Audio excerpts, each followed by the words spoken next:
आज की ताजा तरीन अपडेट ये है कि दुनिया चांद पे जा रही है और तुम्हारा भाई इस्लामाबाद जाने के लिए तैयार हो चुका है। 8 बजे की मेरी टिकट है और इस वक्त टाइम पता है क्या हो रहा है? 7:53 हो चुके हैं। अभी मैं घर से निकल रहा हूँ, दुआ करो मुझे बस मिल जाए। ओ वीरा, दुआ न सिर्फ दुआ लफ्दी है, बस नहीं। अब जब 5 मिनट पहले तुम बस की तलाश में निकलोगी तो ऑफ कोर्स वो बस जा चुकी हो। अब मेरे मुंह पे मौजूद 5 किलो पसीना देख के तुम लोग को आइडिया हो गया होगा कि मेरी बस जा चुकी है और उसी की वजह से मुझे ये पसीने टपक रहे हैं। अब इस्लामाबाद पहुंचने के लिए मेरे पास सिर्फ एक ही रास्ता बचा था कि पहले मैं फैसलाबाद पहुंचूं और वहां से बस पकड़ के सीधा इस्लामाबाद पहुंच जाऊं। अब मरता क्या ना करता, कल इस्लामाबाद तो पहुंचना था, जिसकी वजह से तुम्हारा भाई फैसलाबाद की बस में बैठ गया। अब खाली फैसलाबाद के मेरे से पूरे 2500 लिए गए। आप लोग सोच रहे होंगे कि भाई उस हिसाब से बहुत ज्यादा आसाइशें भी दी गई होंगी बस में। जी मेरा कद्दू दिया इन लोगों ने, वही एक सीट जो कि टोटली अनकंफर्टेबल थी। वैसे ये भी कम नहीं है अगर अल्लाह का शुक्र अदा किया जाए। बाय द वे ये एक मिट्टू तोता भी मेरे साथ ही सफर कर रहा था, जिससे मुलाकात करके मैं निकल पड़ा सीधा बाहर की तरफ। मुझे एक टक शॉप दिखी थी, तुम्हारा भाई आगे बढ़ा कुछ उठाने के लिए तो पीछे मौजूद एक शख्स ने मुझे आवाज लगाई और बोला कि वीडियो ना बना लो जी, कर लो बात। जो बंदा अपने पूरे खानदान की नहीं सुन रहा वो इसकी सुनेगा। फिर क्या उस चूमू को भी वीडियो के अंदर लिया और तुम्हारा भाई बढ़ गया आगे अपना बिल कराने के लिए। अब ये मुझे वीडियो ना बनाने की कोई रीजन नहीं था बता रहा। अगर आप लोगों को कुछ समझ आई है तो मुझे कमेंट सेक्शन में लाजमी बता देना। बस के चलने का टाइम हो गया था तो इन फॉलोअर भाई से मुलाकात करके तुम्हारा भाई आ गया अपना भोजन कंप्लीट करने के लिए। मैंने तो ऐसे ही बकोला दूध ले लिया था कि साथ में सुपर केक है तो मजे से खाऊंगा, लेकिन इनका टेस्ट काफी ज्यादा मजेदार था। खैर इस वक्त इस अजीब से बटन को मैं दबाने की कोशिश कर रहा था ताकि ये सीट थोड़ी सी पीछे हो जाए, क्योंकि 13:40 हो रहे थे और सारे लोग सोने की कोशिश कर रहे थे। तो मैंने सोचा क्यों ना मैं भी थोड़ी सोने की एक्टिंग कर लूं। खैर इसी एक्टिंग में ही तुम्हारे भाई को तो नींद आ गई। जुड़े रहिए हमारे साथ,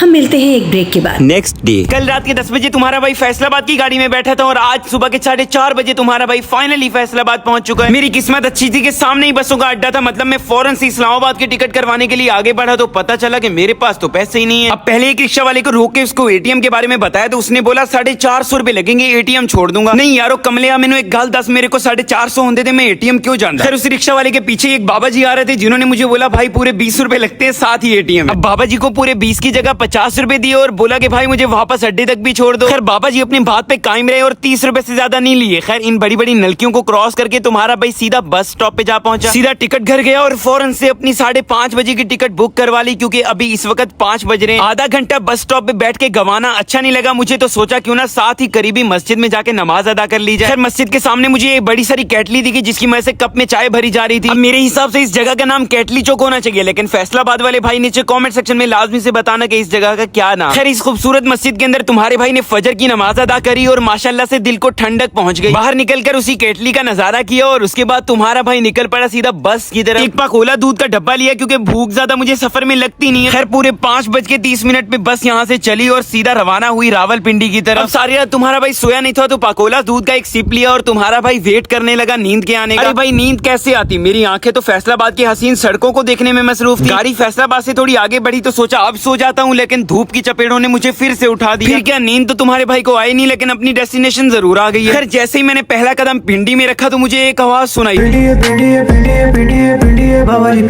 अच्छा खैर अब इसी पिंडी के मंडी मोड़ में बैठ के तुम्हारा भाई इंतजार कर रहा है अपने मेजबान के आने का। जब तक मैं मेजबान के आने का वेट कर रहा हूँ तो मुझे कमेंट सेक्शन में बताओ कि ये जीटी रोड का फुल फॉर्म क्या है। पता नहीं।